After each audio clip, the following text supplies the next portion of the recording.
The other day, Andy No tweeted about a man who was caught trying to ignite a gas line at a Portland hotel. He got caught. And a woman posted on Facebook that she had spoken to the police and they were concerned this guy would probably get cut loose in just a few days, even after doing something as insane as this. Now, I don't know what his intent was. Was he trying to blow up a hotel? I have no idea.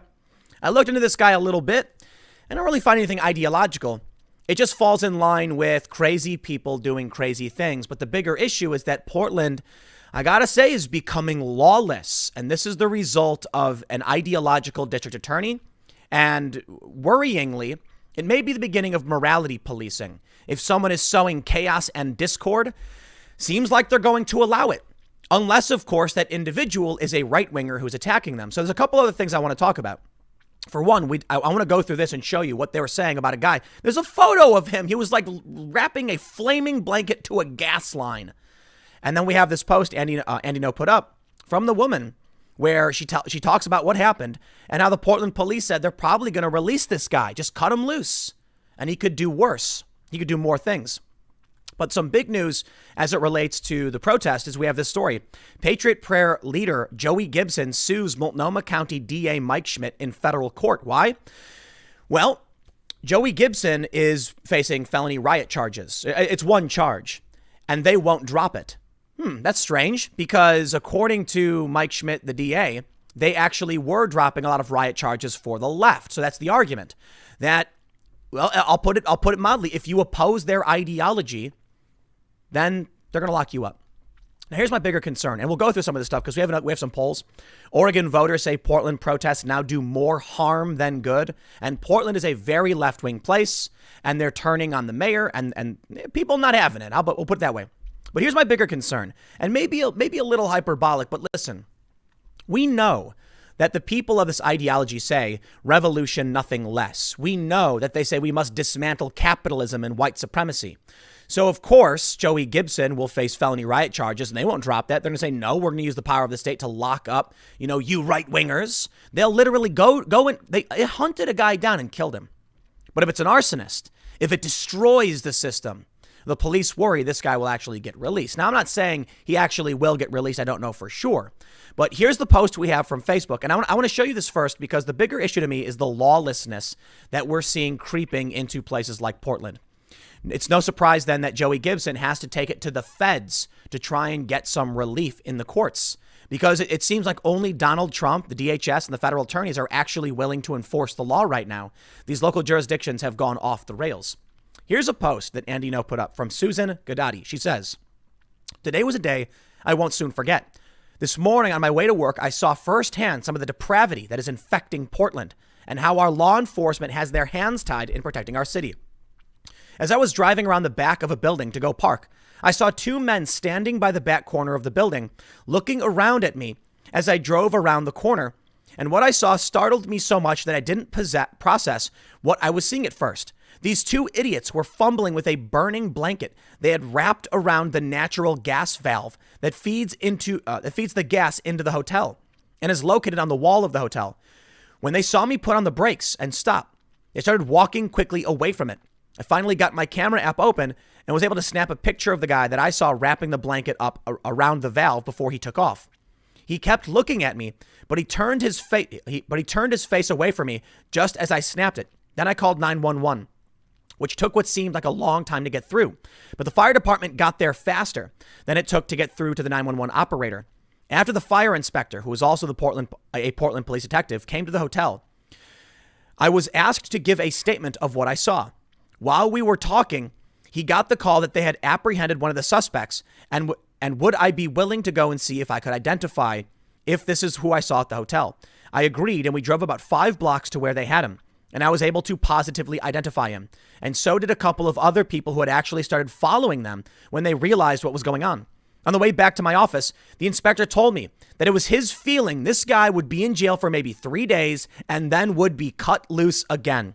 How disheartening is that? If they had been successful, they could have caused a devastating explosion and possibly killed many people. Not only did they put that blanket around the valve, but they had placed several batteries that were taped together under the blanket to burn as well. I'm not sure what the reasoning for that was, but it couldn't have been good. I'm so sick of this behavior. Enough is enough. She goes on to say, I was asked to remove this post so as not to incite people to make people worry about their safety in Portland. I understand the concerns, but I also believe that everyone needs to know that they need to keep their eyes open and watch. And if they see something, say something. We can't afford to let this behavior ruin our city, our state, and our lives. And for those that believe this picture was Photoshop and I'm a bot, go away. I have no reason to lie about this and tell you and to tell you the truth is sacred. The truth is, it scared the crap out of me. I wish I'd have gotten better pictures of the man walking away and the other one running up to the street, but I was shook up from what I was seeing. Well, Andy No posted an image of the man. He posted this image of the guy walking away. We have this image of the blanket on the gas line, and then we have this arrest report for a Jet Thomas arson 1, unlawful use of weapon, menacing, and all these other issues. And I'll tell you what, putting batteries on this, depending on what kind of batteries they were, batteries go boom. I don't know if you've ever seen the phones exploding because the batteries swell up and they go bad. But there are certain batteries like lithium polymer batteries and to an extent lithium ion batteries. They can explode when superheated. When heated, I should say superheated, but when heated. And so maybe that was the issue. Maybe here, I'm thinking, I wonder if the idea was the fire itself wouldn't ignite the lines, but the batteries could create enough of an explosion to damage the lines, releasing the gas and causing a larger explosion. I don't know why the guy did it. I don't know I have no idea. No idea. I looked into the guy and I just seemed like a regular guy. It's just weird and it's creepy. But I'll tell you what, the reason I bring this story up is because of morality policing, something that I've been warning about for quite some time. Now, to be fair, I say that a lot right now, don't I? To be fair, we haven't seen a whole lot of riots or protests in Portland over the past several days, and this could be due to the wildfires. It could also be due, I think, because the feds came in and started arresting a ton of people, and they turned tail and ran. Because that happened a little while ago, and then things have slowly been simmering down. There was protests a couple days ago. It was a dance party, no agitators. Why? Well, the feds arrested all the agitators. Once the feds have them in custody, they can't be cut loose unless the feds cut them loose. But when it comes to the DA in Portland, they cut loose all the far leftists who then keep going out and rioting. That was the point of deputizing OSP. The state police were retreating from the city saying that we arrest these guys and they just release them right away. Could you imagine if they do that for this guy who was arrested on arson? Man, you got a firebug. He wants to blow stuff up. That's the kind of person you want to remand. I mean, I get it. Innocent until proven guilty, but it's a tough call.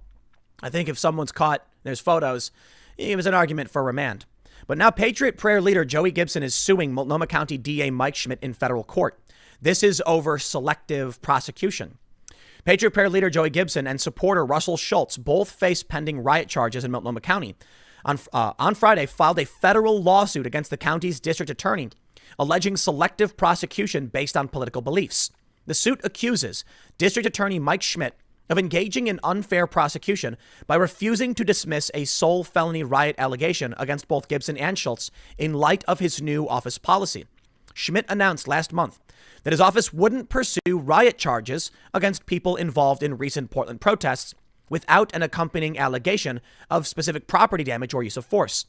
Gibson and Schultz are among 6 men who were accused of inciting a riot on May Day 2019 between right-wing Patriot Prayer and left-leaning Antifa outside a Northeast Portland pub. 2 of the 6 pleaded guilty and were sentenced in January. Gibson and Schultz have pleaded not guilty, and their trials are set for October 26. Their lawyers, James Buchel, chair of Multnomah County's Republican Party, and D. Angus Lee, allege that Schmidt and his deputy district attorney are engaged in bad faith, selective, and retaliatory prosecution of Gibson and Schultz in violation of the office's own written policy. Gibson and Schultz want a federal judge to issue a temporary restraining order or preliminary injunction to halt their state prosecution. The 2 men's riot charges stem from a clash on May 1st outside of the Portland bar Cider Riot. Now, this was an Antifa bar, which was hosting a gathering of Antifa members celebrating demonstrations they held elsewhere in the city that day. Hostilities exploded after about 20 right-wing protesters, including Gibson, arrived outside Cider Riot near Northeast 8th Avenue and Couch Street and confronted Antifa members sitting on the patio. Several videos show people using pepper spray, throwing drinks, and fighting. Gibson disputes the single charge of felony riot. His lawyer said, in court papers filed last year, A Portland police detective said Gibson could be seen in a video taunting and threatening members of Antifa and later physically pushing a woman before she was hit with a baton and knocked unconscious by someone else. Gibson's lawyers contend the allegations that Gibson pushed the woman are completely false and said he was trying to defuse a fight between between the woman and another man. Hours after Schmidt held a news conference at the Multnomah County Courthouse on August 11th to announce his new policy of charges stemming from the city's recent protests, one of Gibson's lawyers emailed a deputy district attorney inquiring if the new policy meant Gibson's riot charge would also be dismissed. Lee wrote to the deputy district attorney requesting that the riot charge against Gibson be dropped, arguing Gibson hadn't engaged in any other alleged assault or property damage. We therefore call upon your office to provide equal application of the MCDA policy and dismiss the charge against Mr. Gibson, just as you would for any other individual charged only with riot. Deputy District Attorney Brad Kalbaugh, after consulting with Schmidt, responded in an email to Gibson's lawyers, informing them the charges wouldn't be dismissed. My office's new policy pertaining to riot trials is not retroactive, Kalbaugh wrote. Gibson's lawyers pushed back, noting that nothing in the written policy that Schmidt's office released said anything about retroactivity. Yet it does say the policy will apply to all referred cases arising from the current protests. Now, hey, to be fair, the policy said current protests, but there's still an argument for selective enforcement in this regard that in the context, meaning that you have these people who have done nothing but riot. If they're going to hold one group to a particular standard, then it should apply to others regardless. Otherwise, they're going to arrest right-wing groups, but then when the left-wing groups get arrested, they release them. That's what you can't have. So they'll try and make the argument saying, no, it says current protests. Well, why wasn't there a policy from the DA's office pertaining to riots previously? Why is it that only when it's left-wing violence, now you have this policy? To be fair, I think Mike Schmidt was recently elected. I don't know when he was appointed, but still, it's not on the individual. It's going to be on the office, and there's got to be equality under the law. They say, so here's a quote. So just so I understand, Lee wrote back by email, it does apply to cases from the protest that began around the end of May 2020 through current, but it does not apply back further to Mr. Gibson's case. That's my understanding, Kalbaugh responded later, according to a thread of emails obtained by the Oregonian. The lawsuit filed by Gibson and Schultz also references an interview Schmidt did on video with his former Vassar College classmate, a social justice activist and hip hop artist who goes by the name Awkward, before Schmidt started as district attorney on August 1st. So yes, he's a new DA. He'll argue that was a different policy from a different DA. The suit points to Schmidt's interview as an indication that he has a predisposition against Gibson and his followers. Schmidt, through his office spokesman, Brett Weisberg, has declined comment on Gibson's case, noting it's a matter pending before the court. Weisberg also Friday declined comment on the federal lawsuit. I'm wondering if they're going to bring this up in the actual trial come October and say, we have a motion for, to dismiss to the judge because they're dismissing riot charges for other people. Even if he's new to the office, his policy should apply. Well, I'll tell you, the people of Oregon probably agree. Oregon voters say Portland protests now do more harm than good, new poll says. And how about this? Oregon voters disapprove of Portland protests, feel police aren't using enough force, poll finds. The most interesting aspect of this poll is that Oregon voters believe the protests do more harm than good. You know why this is significant? I think it's going to play up to Donald Trump come November.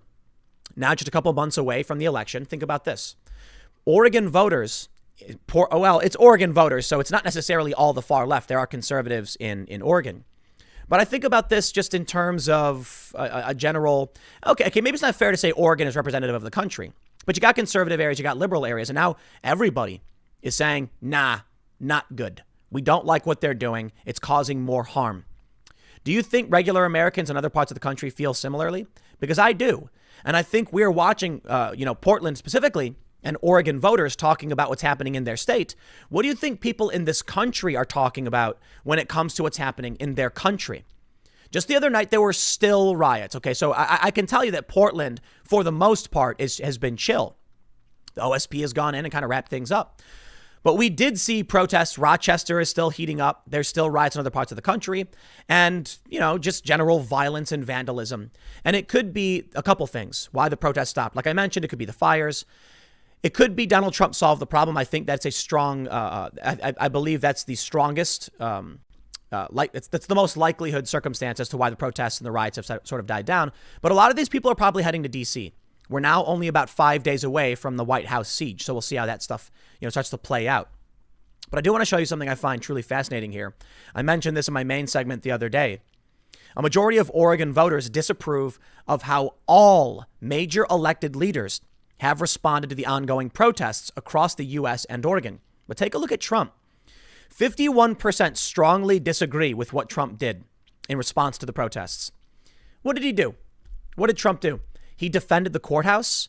This is Trump derangement syndrome. So first, I'll say that should be alarming to people, man. I mean, it could be for the most part, this could be Portland right here, and this could be the rural areas. I don't know. But I'll tell you what, Trump did very little. Maybe that's what they're mad about. Maybe they wanted the Insurrection Act. I don't know. That could be the case considering Mayor Ted Wheeler has an almost equally high disapproval rating. So Trump's at 59 and Mayor Ted Wheeler's at 58% disapproval. Okay, maybe the people wanted Trump to crush it with an iron fist and they wanted Ted Wheeler to do the same. And I can back this up. Check it out. Mayor Ted Wheeler has a 30% approval in response to the riots and the protests, whereas Trump has a 39% approval. And what's the main difference between the two? Donald Trump sent in packed. So maybe the strong disapproval is people saying, why wouldn't he send in the military? I'm not entirely convinced that he could have and that it would have been a good idea. But considering that more people approve of Trump than they do Ted Wheeler, I gotta say, seems like the people of Portland wanted this protest to end when you look at the fact that the Oregon voters say the protests are doing more harm than good. And they're saying they want more force and they disapprove of the protests. I think they're mad at Trump for not doing more. I really do think so. Well, as I showed you, they hate Mayor Ted Wheeler. Under fire for how he handled protests, Portland mayor says he won't capitulate to critics. This is the best part. The middle ground is very elusive right now, Mayor Ted Wheeler said. When it comes to solutions, compromise is seen as a dirty word. The middle ground? You think you're the middle ground, dude. Standing down and letting violent far leftists do whatever they want is not the middle ground. The middle ground is arresting people and charging them. But of course, here is a man seemingly with no spine who had to run tail between his legs from his own building because people tried to burn it down and he couldn't get the police to do anything about it. Apparently people who lived there had called 911 one day and the cops didn't respond. Maybe they responded eventually, but initially they didn't. And they weren't going to come.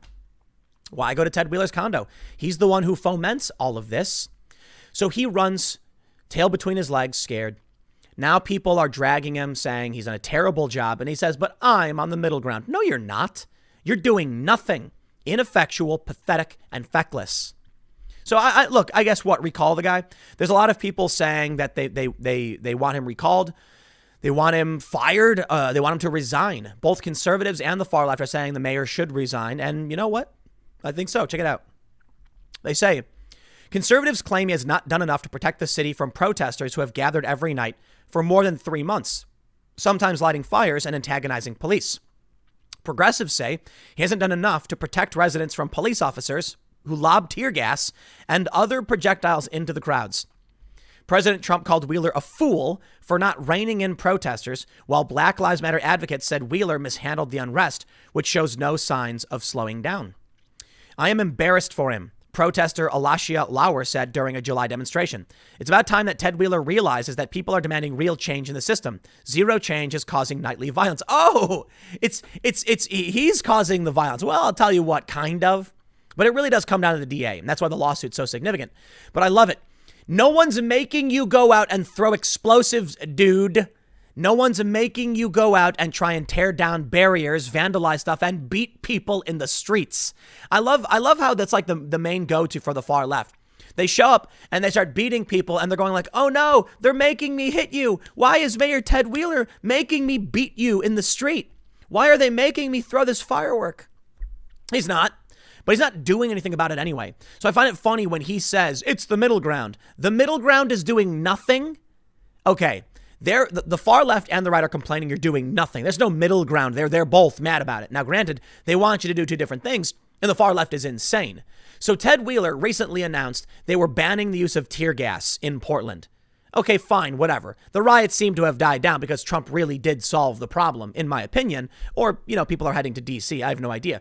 But listen, this guy is one of the weakest and most pathetic politicians we probably have in this country. And that's saying a lot because people don't realize we got like I don't know, several thousand. I think it might be like 30,000 actually, because you have lower level, like state level, local level politicians. But this guy takes the cake. I don't care if you got a corrupt town councilman in a city of 1,000 people who's, stealing stealing money from the community fund to buy beer. Nah, it's this guy. He's the worst. He should resign. The only problem is that his like principal challenger, this woman who's running against him, is an avowed Antifa member, whatever. And so what comes next? I'll tell you what, man. The far left wants to defund the police. That's impractical. It's impossible. That's not the middle ground. The middle ground is literally supporting the police and arresting the criminals. That's it. And the problem is the conservatives who are talking about this are, for the most part, just to the right of the middle ground. I'll tell you what the middle ground, that's what the middle ground really looks like. You want to talk about extremes? You've got people on the far right saying go in with live ammo, shut it all down, control the streets, dominate them, crush this. And that's not what conservatives are asking for. That's not what liberals and moderates are asking for. And the far left is saying get rid of all cops. You want to talk about extremes? That's what would be the real extreme. So you're not playing to the middle ground. You're just ineffectual and you're terrible at your job.